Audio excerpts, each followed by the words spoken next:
Ilan kayo sa selda mo? 8 po. 8. Nakita din ba ng mga cellmates mo ang mga nangyari that time?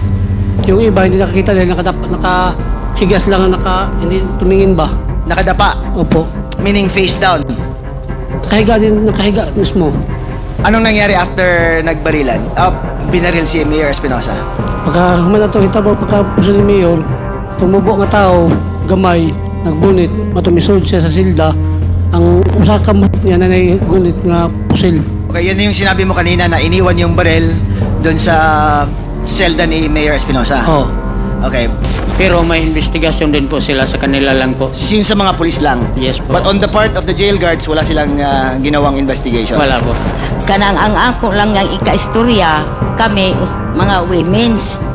Karon ang bahay ni Mayor, kaming mga women's nga doon ginanamo kay amo kanang limpyuhan. I have a question for Mr. Chair for Mr. Dondon Palermo. Sinabi mo na nakita mo yung pagpasok ng mga pulis sa selda ni Mayor Espinosa, tama? Opo. And dinescribe mo rin kanina kay Congresswoman Luistro na nakita mo yung isa na pumasok na may hawak na baril at paglabas niya, wala na yung nasa kamay niya. Parang iniwan niya doon sa selda ni Mayor Espinosa, tama? Tama po. And yung isa na nasa side, sa paa niya, what was it? Nasaan nga yung isang baril? Sa paa po. Nasa hita o paa. Pag punta niya rin sa selda ni, sino yung isang pinatay din doon? Paul Yap. Raul Yap, pagbalik niya, wala na rin. Opo. Now, gusto ko lang matanong, ano ang posisyon mo at the time na pumasok yung mga polis? Nakahiga ka ba? Nakaluhod? Nakaupo? Nakahiga po. Kung nakahiga ka, paano mo makita yung polis na may hawak-hawak na baril? Nakahiga po ako, nakaharap sa kanila. Nakaharap sa kanila? Nakatakilid. So, takilid. So, meaning nakikita mo pa rin yung movement ng mga polis. Opo. Paano mo nasabi ng mga polis sila? Dahil naka-uniform sila eh. So, wala kayong nakilala sa mga polis na nandun? May nakilala ko yung tapos na pagbaril. Pagkatapos na. Dahil tinanggal yung mask niya. Kilala mo siya, namumukhaan mo lang, or kilala mo na siya yung pulis na may pangalan na ano? Ano po? Kilala mo pangalan niya, o namumukhaan mo lang na pulis siya, o ano? Nakilala ko lang po siya yung pagkatanggal ng mask niya. Kaya nga, kilala mo siya as a police officer? Ang mukha niya? Ha? Opo. Do you know the name of the police officer? Laraga? Laraga. Bakit mo kilala na police officer yung si Laraga? Dahil bye-bye din yan eh. Ano yan? Taga-bye-bye si Laraga. So, police siya ng bye-bye? Taga-pulis siya pero taga-bye-bye siya. And you're from where? Kanlubag. Ba't mo kilala yung taga-bye-bye? Is it a different town from where you are? Dahil taga-bye-bye din ako eh. Taga-bye-bye ka rin. Wag mo na munang i-ano. Okay, so, i-off. So, kilala mo siya as a police officer who is from bye-bye. Tinanggal niya yung mask niya or bonnet niya? Bonnet. Yung bonnet. Pero pagkatapos ng barilan. Opo. So, nakita niya ba na nakita mo ang mukha niya or nakatingin ka sa kanya? Alam niya bang nakatingin ka? Opo, nakatingin po ako sa kanya. At hindi niya na tinago yung kinover yung mukha niya? Hindi na po. Hindi na. Ilan kayo sa selda mo? 8 po. 8. Nakita din ba ng mga cellmates mo ang mga nangyari that time? Yung iba hindi nakakita dahil nakahigas lang, hindi tumingin ba? Nakadapa, Opo. meaning face down. Nakahiga mismo. Nakahiga. Okay, bakit ikaw nakatakilid ka? Dahil nandyan ako sa gilid eh. Because, ano yan? Dahil, kuhaan ko sa ilagi buhat. Ano daw? Ano yan?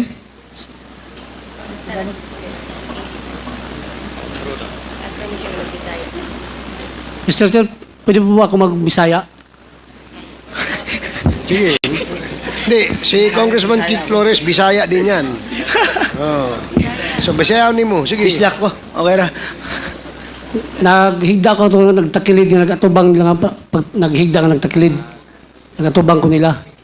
So ikaw yung nasa part ng cell na makikita mo sa labas. Opo, Yung iba, na-cover mo ba? Or sila hindi nila makikita sa labas?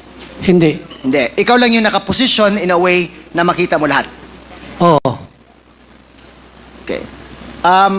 Paglabas nila, dinalaban nila yung katawan ni Mayor Espinosa? O iniwan nila doon sa selda? Iniwan na silda. Iniwan sa selda. Okay. So, anong nangyari after nagbarilan? Binaril si Mayor Espinosa. Pagka humana to hitabo, pagka puso ni Mayor, tumubo nga tao, gamay, nagbunit, matumisod siya sa silda, ang usa ka kamot niya na gunit nga pusil. Okay, yan yung sinabi mo kanina na iniwan yung baril doon sa selda ni Mayor Espinosa. Oo. Okay. After that, anong nangyari? Kauman niya to, nang gawas, tapos,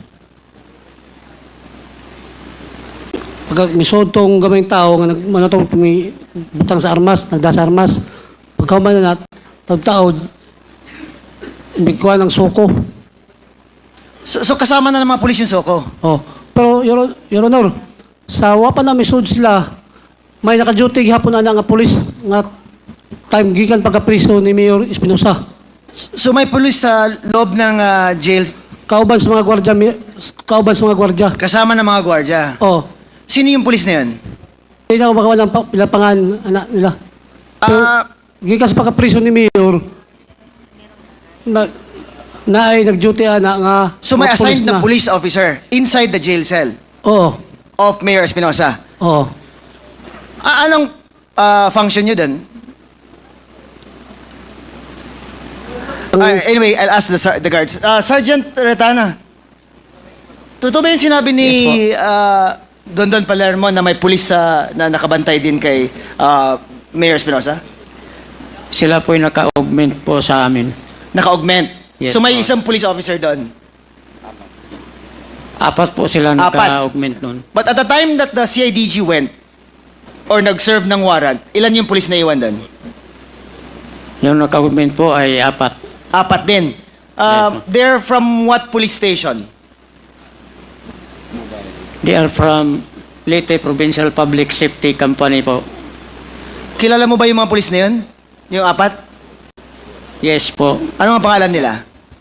Mga apelido lang po ito. Okay, apelyido. Sina P.O. Bilyute, P.O.1 Ripasa, P.O.1 Vicente, at P.O.1 Morero. Okay, so, klaruin ko lang ha. Were they present when the police officers came to serve the search warrant? Yes po, Mr. Chair. Dinisarmahan din ba sila?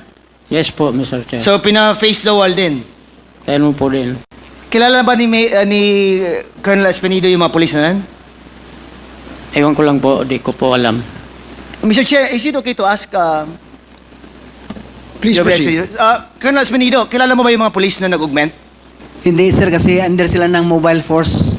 But alam mo na may mga nag-augment doon? Yes, Na police nilagyan officers? talaga para sa security tagdag, di ba? From the family names mentioned by Sergeant Retana, wala kang kilala doon sa mga police na yan? Wala akong kilala. Sergeant Retana, sa reaction Yes, ng po. mga police na nag-augment, kilala ba nila yung mga police na nag-serve? Sa actual na pangyari, hindi po siguro nila kilala yung... So, wala kang narinig na they were calling each other by names or by ranks or anything? Wala? Wala po. So, hindi... malayo ka ba from the point where pinaluhod din yung mga nag-augment na police? Dito po sa... Meaning, nakita mo ba how they were treated also by the police officers who served the warrant? Kung Yes, po. paano sila dinisarmahan, paano sila pinaluhod, paano sila kinapkapan din na siguro. Nakita mo? Yes po, dahil magkatabi kami. So magkatabi kayo. So wala kang narinig na anything that would indicate that they knew each other? Wala po. Wala. Tinanong mo ba yung mga police after kung kilala na nila yung mga police na nag-serve ng search warrant? Ay, hindi rin po. Hindi mo natanong. Hindi po nagtanong. Hindi mo rin naisip na questionin man lang kung ano ang na-observe nila, kilala ba nila yung mga police or something like that? Walang ganun na investigation? Hindi na po. How about you, Mr. Kabuda, Abuda? Yes, Mr. Hindi mo ba in-interview yung mga police na naka-augment doon? I was assigned to Baybay City Sub-Jail Facility only on August 1, 2024. And that is after the fact? After the event? Or before? Ano ba? August 1, 2024 was the effectivity of my order. Kailan ba ito nangyari, sir? Ang November 5, 2016. So you weren't there when it happened? I was not there. You were not yet assigned there? I was not yet assigned there. Okay. So, Sergeant Retana, from the jail guards, no one investigated, no one questioned the police officers who augmented the jail guards for that incident. Walang interview, walang investigation na nangyari. Wala po.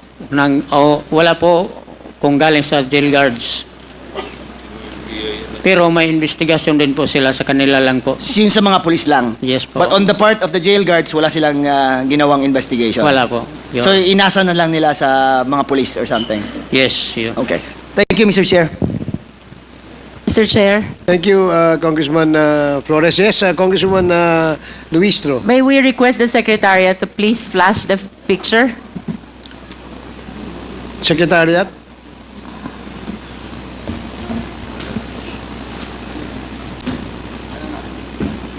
Sergeant Retana, we will be flashing a picture. Kindly identify if you know the police officer on the picture and if he has any relation to the incident that happened to Mayor Espinosa. Paki-identify po, Sergeant Retana, kung nakikilala po ninyo ang police na nasa picture. Yes po, kilala ko po yan. Sino po siya? Si Colonel Marcos po. Bakit niyo po siya kilala? Prior sa incident, hindi ko po siya kilala. Doon lang sa nakita ko sa mga TV.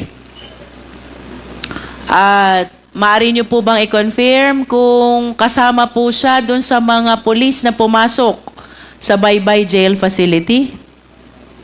Hindi ko po mag-confirm yan dahil hindi ko siya nakita doon. Hindi niyo po siya nakita during that incident. Yes po, Miss. Mr. Rasaga, Yes, Mr. Chair. kindly identify the police officer in the picture.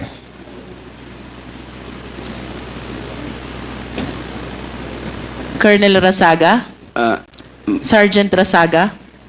Mr. Chair, si Colonel Marcos. Colonel Marcos? Kilala niyo po ba talaga si Colonel Marcos? Nakilala lang po, Mr. Chair, sa after na sa insidente. Dahil makikita na sa TV, si Sir Marcos pala yun. Nakita niyo po ba siya doon sa insidente nung November 5, 2016? Hindi rin namin makita dahil nakapisto the wall din kami doon sa malapit sa office na. Kaming tatlo. Ako, Padilla at saka Prado. Don, nakikilala mo ba ang police officer sa picture? Nailhan ako sa pagkitabo na. Ito, ako kabanday. Mr. Chair? Oh, sa to. Nailhan ako siya. Giga na itong pagkitabo ni Mayor Espinosa. Nakilala daw niya mula nung nangyari yung insidente. Pwede mo bang sabihin kung ito'y isa sa mga police or CIDG nakita mo na pumasok doon sa selda ni Mayor Espinosa? Di. Hindi ba siya kasama sa mga police na nakita mo Di. sa insidenteng ito? Di. Mr. Chair, I wish to direct my next questions to the women, Please proceed. lalong hindi ito marunong magtagalog, Chairman. Sige, Nay. Padayon lang, Nay. Sige, you can ask questions. Ano pong nalalaman nyo dito sa insidente na nagkaroon ng raid sa bahay ni Mayor Espinosa? Kasabot ka, Nay? Hindi lang yan. Maayong hapon. Maayong hapon, ma'am. Maayong magabi. Gabi naman tayo ron. Kanang ang ako lang ang ika-istorya, kami, mga women's. Karon ang bahay ni Mayor, kaming mga women's, nga tuon ginanamo kay amo kanang limpyuhan. Yup. Onya kami, Time out. Please translate, Mr. Chairman. Sila daw ay women's at pupunta sila sa bahay ni Mayor para maglinis. Sige, Nay, padayon. maglimpyo kami, tibuok bay, sa sakop hasta sa gawas. Naglilinis daw sila sa buong bahay, sa loob at saka sa labas. Oh. Onya pag kuan na namo pag humanamog panguan panlimpyo amo na sad nang kuanon ang mga sinina nila ni Mayor kay amo na sang among gipangyab-yab ano bang ingon ba ipangyab-yab Pagkatapos nila maglinis, yung mga damit daw nila Mayor,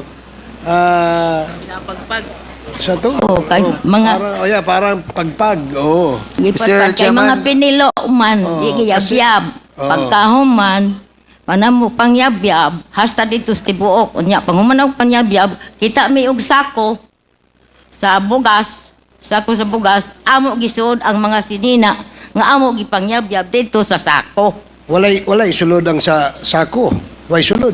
wa Okay. gisuod namo lang ang mga nuog o mga sinina nila So, Mayor mga sinina mo inyong sulod Oo, dito sa sako. gisuod sa sako Oh, Translate. paglinis daw nila, meron daw silang nakitang mga sako at doon nila nilagay yung mga damit ni Mayor. Sige, Nay, padayon, Nay. Maura to ako sa ikasir Oh, yun lang daw ang kanyang... pagkagabi balik naman sabi paghigda so, sa gabi, mabalik sila doon para doon sila natutulog. Di mo muhigda dito sa balay ni Mayor. ato kami maghigdaan sa bahay ni Mayor Doon daw sila natutulog sa bahay ni Mayor. Kasama po ba ninyo sa paglilinis at pagtulog sa bahay ni Mayor ang dalawang babae pang nasa tabi ninyo?